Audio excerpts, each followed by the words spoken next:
गर्मियों की एक सुनसान रात थी। घड़ी की सुइयां रात के 12 बजा रही थीं। शहर से दूर एक पुराना हवेली जैसा मकान खड़ा था। इस मकान के बारे में कई कहानियां प्रचलित थीं। कुछ कहते थे कि वहां आत्माएं भटकती हैं, तो कुछ इसे महज एक अफवाह मानते थे। लेकिन कोई भी रात के समय उस जगह के आसपास जाने की हिम्मत नहीं करता था। वही मकान आज राहुल और उसके दोस्तों के रोमांच का केंद्र बनने वाला था। रहस्यमयी मकान की ओर राहुल, निशा, कबीर और अली चारों दोस्त बचपन से साथ थे। वे रोमांचक चीजों में गहरी दिलचस्पी रखते थे और किसी भी रहस्यमयी जगह को एक्सप्लोर करने का कोई भी मौका नहीं छोड़ते थे। अगर हम इस हवेली में रात भर रुककर लौट आए तो पूरे कॉलेज में हमारी धाक जम जाएगी, राहुल ने जोश में कहा। और अगर वहां सच में कुछ हुआ तो? निशा ने घबराते हुए पूछा। अरे डरो मत, हम सब साथ हैं, कुछ नहीं होगा, कबीर ने उसे समझाया। चारों दोस्त टॉर्च और कुछ जरूरी सामान लेकर हवेली की ओर बढ़े। जैसे ही उन्होंने उस जर्जर लकड़ी के दरवाजे को खोला, एक अजीब सी ठंडी हवा उनके शरीर से टकराई।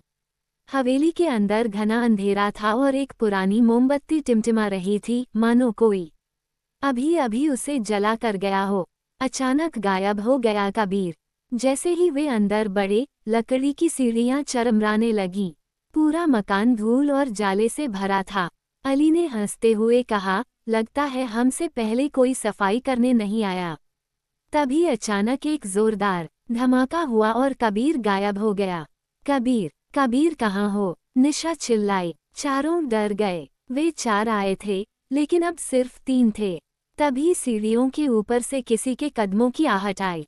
राहुल ने टॉर्च ऊपर घुमाई तो एक साया दिखा, लंबा, काले कपड़ों में लिपटा हुआ। भूत या कुछ और? निशा ने घबराकर कहा, हमें यहाँ से भाग जाना चाहिए। लेकिन राहुल ने हिम्मत दिखाई। नहीं, हमें कबीर को ढूंढना होगा। वे ऊपर की ओर बढ़े। वहाँ एक पुराना कमरा था, जिसकी दीवारों पर अजीबोगरीब चित्र बने हुए थे। तभी अचानक कबीर दरवाजे के पीछे से बाहर आया। उसका चेहरा सफेद पड़ा हुआ था। यहाँ से भागो, यह मकान ... यह मकान जीवित है। चारों ने दरवाजे की ओर दौड़ लगा दी, लेकिन तभी दरवाजा खुद ब खुद बंद हो गया। एक ठंडी आवाज गूंजने लगी, अब तुम लोग भी यहीं रहोगे। राहुल ने हिम्मत जुटाई और जल्दी से अपनी जेब से माचिस निकालकर एक मोमबत्ती जलाई। जैसे ही रोशनी फैली, सामने एक पुरानी पेंटिंग उभर आई। वो पेंटिंग एक आदमी की थी, जो हूबहू उसी साये जैसा लग रहा था।